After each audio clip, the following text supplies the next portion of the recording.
Recent టైమ్‌లో చాలా మంది స్టూడెంట్స్ నన్ను కామన్‌గా అడిగిన క్వెషన్ ఏంటంటే, "అన్న నా దగ్గర బడ్జెట్ టోటల్ 10,00,000 ఉంది. 10,00,000 కన్నా ఎక్కువొస్తుంది. నేను పెట్టనే పెట్టలేను. మరి నాకు స్టడీ అబ్రాడ్ ఆప్షన్స్ లాంటివి ఏవైనా ఉంటాయని" అడిగేవాడు. సో, నా దగ్గర ఉన్న ఆన్సర్ ఏంటంటే, యెస్ ఇట్ ఈస్ పాసిబుల్. ఒకవేళ మీ టోటల్ బడ్జెట్ ఒక 10,00,000 లేదా ఈవెన్ 8,00,000, 9,00,000 అన్నా సరే, studying in abroad is pretty much possible. So, అదెలా అంటారా?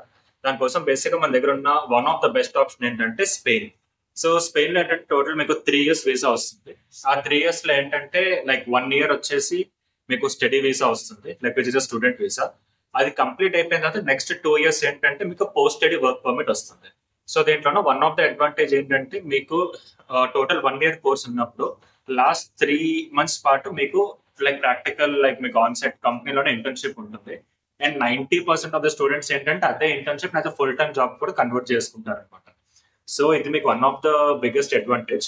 ఇది కాకుండా ఏంటంటే ఒకసారి స్పెయిన్‌కి ఎంటర్ అయిపోయారంటే ఆ చుట్టుపక్కల ఉన్న ఏ షెంజెన్ కంట్రీకి అయినా సరే వితౌట్ వీసా ట్రావెల్ చేయొచ్చు. సో, ఒక వీకెండ్ స్విట్జర్లాండ్‌లో ఉన్నారంటే ఇంకో వీకెండ్ ప్రాబబ్లీ ఫ్రాన్స్, డెన్మార్క్ కూడా వెళ్ళొచ్చు. ఇవన్నీ కాకుండా ఇంకొక అడ్వాంటేజ్ ఏంటంటే మీకు క్లాసెస్ అన్నీ ఈవినింగ్ ఉంటాయి. సో, క్లాసెస్ అన్నీ ఈవినింగ్ ఉండడం వల్ల అడ్వాంటేజ్ ఏంటి? మార్నింగ్ అంతా ఖాళీ. ఆ టైంలో ఎగ్జామ్ మీకు ఆల్రెడీ తెలుసు.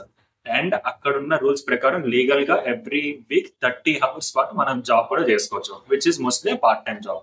సో, ఇలాంటి ఆప్షన్స్ కనుక మీరు చూస్తున్నారంటే డెడ్‌లైన్స్ త్వరగా వస్తున్నాయి. Call switch abroad today. We are going to help you completely.